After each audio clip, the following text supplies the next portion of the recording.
They say if you take the 6 train past midnight and stay silent as it crosses Canal Street, you might hear it. A single metallic chime, not from the PA system, but from somewhere below the tracks. Ignore it. Don't get off, and for God's sake, don't speak to the conductor if he doesn't blink. That's what the forums say. A stitched-together urban legend, buried deep in Reddit threads, passed around like a dare, but I never believed it.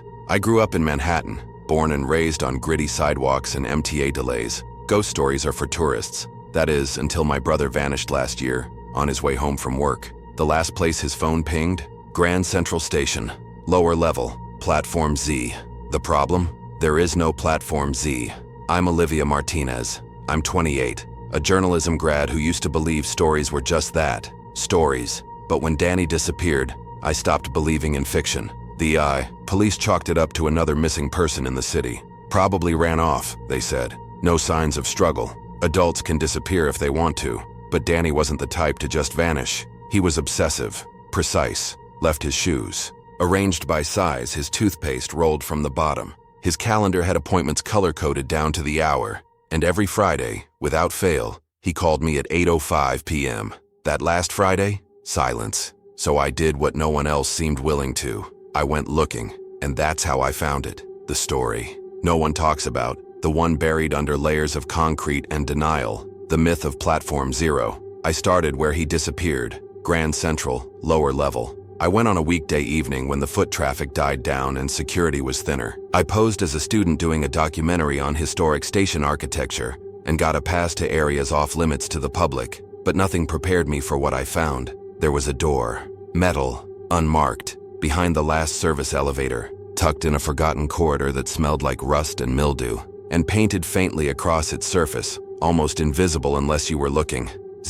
I should have left, but I remembered Danny's last text. Got something wild to show you. Meet me underground, Platform Z. Don't be late. The door wasn't locked. It led to a staircase, tight and spiraling, the kind built before modern codes were even a thought. As I descended, the air thickened, damp, cold. My flashlight flickered. The walls dripped. It smelled of rot and old metal.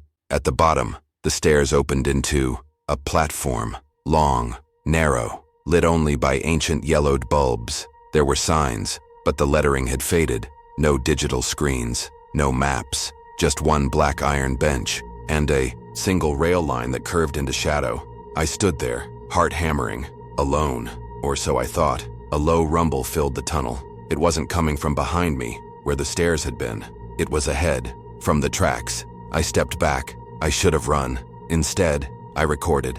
My phone camera shook as a train emerged from the tunnel. No lights, no screeching brakes. It coasted soundlessly, gliding like a phantom. A long silver train, older than any I'd seen. Graffiti that didn't match modern tags. Car numbers etched in fonts I didn't recognize. And the windows, pitch black. Then, it stopped, right in front of me. The doors opened with a hiss. Inside, the lights flickered, dim yellow. The seats were old, hard plastic. No ads on the walls, no passengers, but someone was there. A man, wearing a conductor's cap, tall, rigid, his face hidden beneath shadow. "Last stop," he said, though his mouth didn't move. I didn't reply. I didn't breathe.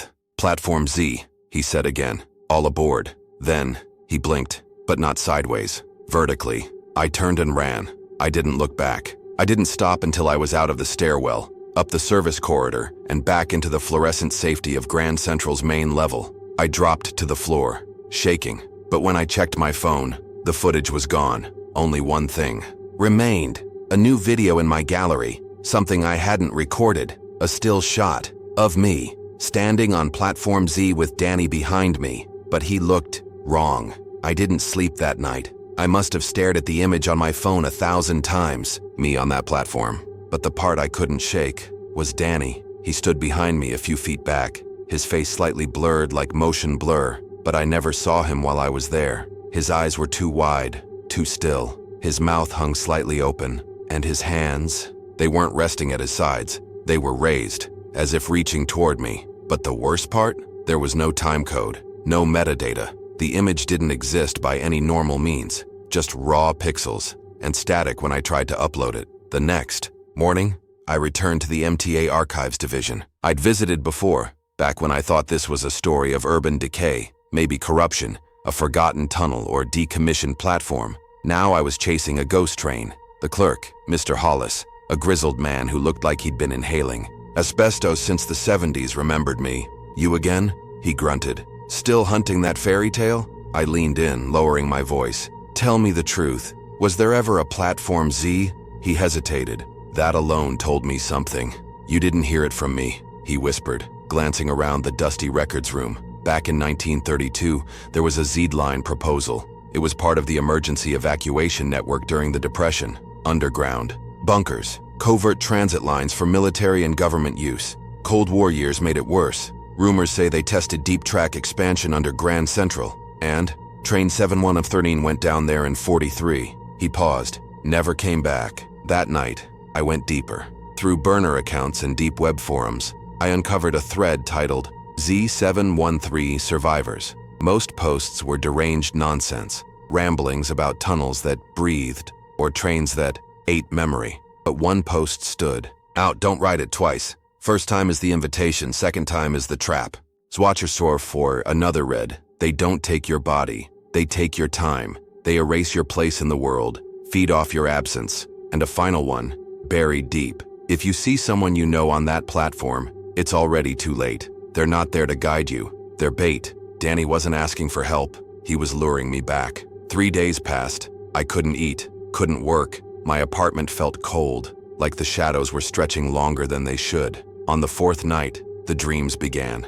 I was back in Grand Central. I'd walk toward the stairwell, unable to stop. The same door, the same hum, the same train. But in every dream, I got on.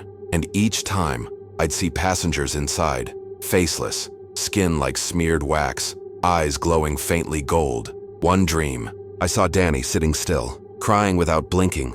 Then the conductor would turn, his mouth stretching impossibly wide. All aboard. I'd always wake up just before he touched me. I broke by the 5th day. I had to go back. I didn't care if it was real or not. My brother was somewhere, and the only path I had was the one I was most afraid of. I returned to Grand Central. This time I came armed, with a GoPro, a body cam, extra batteries, chalk for marking paths, and a compass. And I wore a necklace with Danny's dog tags.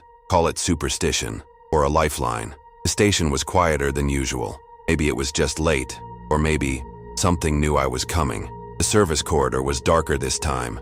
The Z door, slightly ajar, like it had been waiting. I descended again. Each step down felt heavier, like gravity thickened. And when I stepped onto Platform 0, everything had changed. The air felt stale, like a basement that hadn't been opened in 100 years. The bulbs above flickered slower, and the tracks, silent. But then the train came. This time, it screeched. The same silver body, still too quiet. But when the doors opened, the light inside was different, dimmer, like candlelight. And on the opposite platform, I saw Danny, alive, or something pretending to be. He waved, smiling, but it wasn't right. His smile didn't reach his eyes. His head tilted slightly, too far, like his neck had forgotten how bones worked. He mouthed, "Come home." I stepped into the train. Instantly, my ears popped, like entering a pressurized space. The door hissed, shut behind me without sound. I turned, but there was no window to look back. The interior looked the same, but each light bulb above flickered like it was running on dying electricity. The walls were grimmier than before, streaked with handprints, and I wasn't alone. Further down the car, someone sat. A girl, maybe 10 years old, pale skin, dark, wet hair. She looked at me, slowly, and whispered, "Don't stay long. They feed." On time. Then she disappeared, just blinked out, gone. No transition. One moment there, the next, air. The train moved. No motion. No lurch, just instant momentum. I tried filming. GoPro died immediately. My phone glitched and rebooted endlessly. Then came the windows. Outside, the tunnel walls moved, but not like normal tunnels. These walls pulsed, contracted. They were made of flesh, veins, capillaries, something organic, beating softly, like a heart, like the subway was alive. Then, between blinks, new passengers appeared, faceless, all of them, wearing outdated clothes, staring blankly. A woman in a 1920s dress, a man in military fatigues from World War II, a punk kid with a Walkman and bleeding eyes. One whispered, Don't forget your stop. Another hissed, "You're already late." Suddenly the train stopped. The door opened. A new platform. One not. Made of concrete. It looked like bone. Towering arches. No ceiling. Just darkness above. And standing at the center, Annie. Smiling. Arms out. Whispering just loud enough for me to hear. This time, don't run. I didn't move. I stood in the threshold of the open subway door, staring at the grotesque platform of bone stretching out into endless blackness. It was like standing at the edge of a mausoleum carved by things that had no concept of human death, only collection. Danny stood there, but something was wrong. His arms were outstretched, his smile frozen too wide, his lips were dry and cracked, and his clothes, those weren't the ones he wore the day he disappeared. They were older, dustier, torn at the sleeves, decades old, like he'd been waiting in this place since time forgot how to count. "Danny?" I said, my voice trembling. He didn't blink, didn't even breathe. He just whispered, "You're late." Then the lights in the train died. Behind me, the doors slammed shut. I turned, but the train was gone. No screeching of departure, no rush of air, just vanished. I stood alone on that pale bone platform, the ground clicking softly under my shoes, like the teeth of something ancient shifting just beneath the surface. The space felt warped, angled in ways my brain refused to map. There were pillars made of rib cages, arches strung together by what looked like sinew, nerves, and decaying electrical wire. And at the far end of the station, a spiral staircase, chiseled into a femur, the size of a building. That's where Danny had gone. Walking backwards up the bone steps, never taking his eyes off me, I followed. Of course I did. As I climbed, the air grew colder, thinner. My ears started to ring. My body felt heavier, like the gravity here wasn't meant for human life. The stairs seemed to stretch on forever, but I refused to stop. I had to find him, had to end this. Then, I heard the whispers, thousands of them, coming from the walls, not in one voice but many, overlapping, desperate, whispering names. "Olivia, don't forget, train never stops. Time is not yours." They weren't just voices, they were memories, stolen ones. I reached the top of the spiral, and what I saw made my heart go silent. It wasn't a room, it was a chamber, vast, circular, and pulsing. The walls were made of crumbling subway tiles, but layered over each other like fossils. Some bore markings from the 1800s, others were scratched with names, so many names, some recent, most ancient. And in the center stood a clock, a towering skeletal grandfather clock made entirely of bones, wires, and shattered watches. Each tick echoed like a scream, and beneath it, the conductor waited. He was not human. At first, his shape resembled a tall man in a conductor's uniform, black and pressed, but as I stepped closer, his face unfolded, not opened, unfolded, peeling back layer by layer like the pages of a burning book, revealing something behind it. A face that was not a face, just light, burning and hollow, eyes like the tunnels themselves, a mouth that opened and closed in perfect mechanical rhythm. Tick, tick, tick. "You boarded," he said. "You stayed. Now you pay." I stepped backward. "Where's Danny?" The conductor tilted his head, and from the shadows, Danny stepped forward. But half of him was missing, not mutilated, eroded. His shoulder was faded like an old photograph, and part of his jaw flickered in and out like poor video signal. His voice came out in broken syllables. "I stayed too long."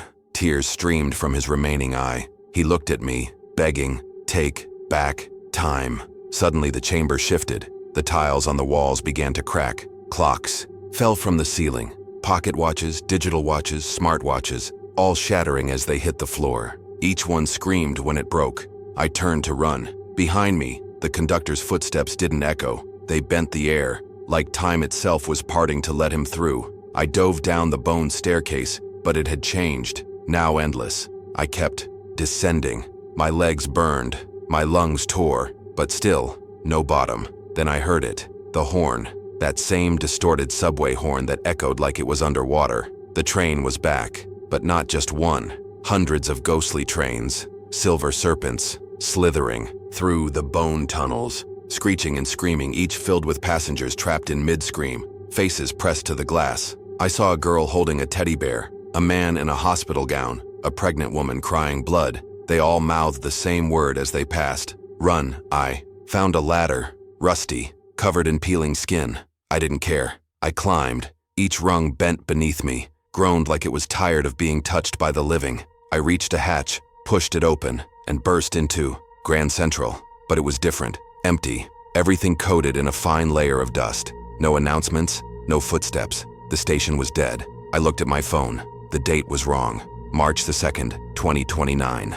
12 years had passed. My apartment was gone. The city was different. I wasn't in the system. No ID, no history, no family. It was like I had never existed. I went back to the station, tried to find the door again, but it was sealed in brick. No stairwell, no corridor, just a wall. That was 2 years ago. Since then I've found others, survivors, people who'd ridden the train, people who remembered the voice of the conductor, people who'd lost chunks of time, pieces of their bodies or entire families, and we all have one thing in common. We hear the whispers in our sleep, and sometimes, when we're alone, we hear the horn. 2 years have passed since I returned, or at least since I escaped. I still don't sleep. I still don't dream. Because every time I close my eyes, I hear the horn. Not like a normal subway train. No, it's low and long and wet. Like it's echoing through a throat that isn't metal. The others, the survivors, we've kept in touch. There's a private network, buried in the corners of the internet. Forums that vanish when you close the browser. VPN-protected threads, filled with people like me, people who have ridden the train. We call ourselves the Taken, not because we were abducted, but because something took from us. Our time, our history, our ability to forget. And now, it's happening again. A man named Collins reached out last week, former NYPD detective, retired early after a nervous breakdown. He'd been investigating the disappearance of a girl in Queens, one, who vanished on the subway after texting her mom from the R train. Her last message? "I think I missed my stop. There's no one on this train. It's too dark." Collins traced the CCTV footage, and there it was again. That stairwell, the same one I found. He messaged me. "You weren't crazy. It's still open." I saw it with my own eyes. That was enough. I couldn't run anymore, not while it was still feeding. I met Collins that night at the old Bleecker Street station. He was rough around the edges, looked like he hadn't slept in weeks. He showed me his notebook, pages filled with names, photos, incident reports, dozens of cases, all connected by one strange detail. The train was always late, and the destination was never marked. "We're going back," he said. I should have said no, but I didn't. We found the stairwell again, exactly where mine had been, only this time it wasn't sealed. It had simply shifted. The tiles around it looked new, but the design was old, like 1930s architecture badly plastered over. We descended. Each step took us deeper than possible. The air grew thick. I started coughing, not dust, but ash. Collins pulled out an old police flashlight, and then we heard it. The lullaby. Not music, not a song, just whispering voices humming together softly like a child's music box in a language no human ever spoke. Then the train arrived. No station, no schedule, just the train. We boarded. I didn't want to, but I had to. We stepped into the car and were instantly drowned in a greenish-blue fog. The lights flickered. Dust floated midair like underwater plankton. And in the windows, instead of reflections, we saw memories. Collins gasped. "I can see my wife," he whispered. "She died in '03. I saw my parents, my old bedroom, Danny." Each window showed us what was lost, what the conductor had taken. And then, the door at the end of the car opened. The conductor stepped through, only this time, he was decayed. The face that had once burned with light was now cracked, flickering like a busted television screen. Sparks flew from his eyes. His fingers dragged the floor behind him like dead wires. He was breaking down, but his voice was worse than ever.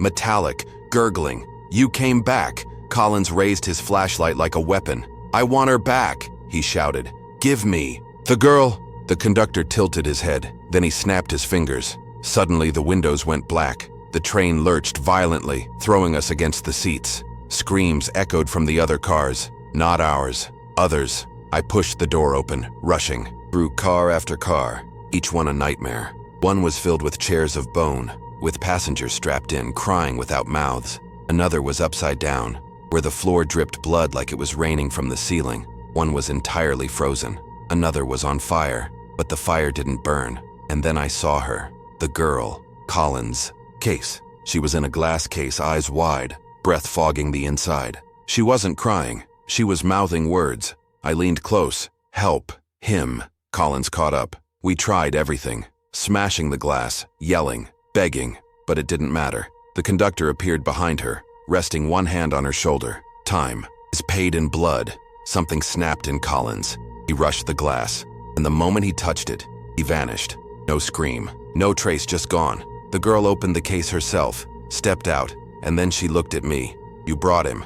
You paid the fare. I wanted to run, but there was nowhere left to go. The train screeched to a halt. The doors opened, and we were on the surface, but not our world. A mirror of it. New York, but cracked, dead, distorted. The buildings were skeletal. The skies were purple-black, swirling like oil, and thousands of trains circled the city, floating, ghostly, each howling with trapped voices. The girl turned to me. You can leave, but it will follow you. Always. I stepped off the train, and instantly, I was back. Manhattan. Daylight. But no time had passed. People walked by, oblivious. Only my phone had changed. One new voicemail, from Danny, just breathing, and one word, run.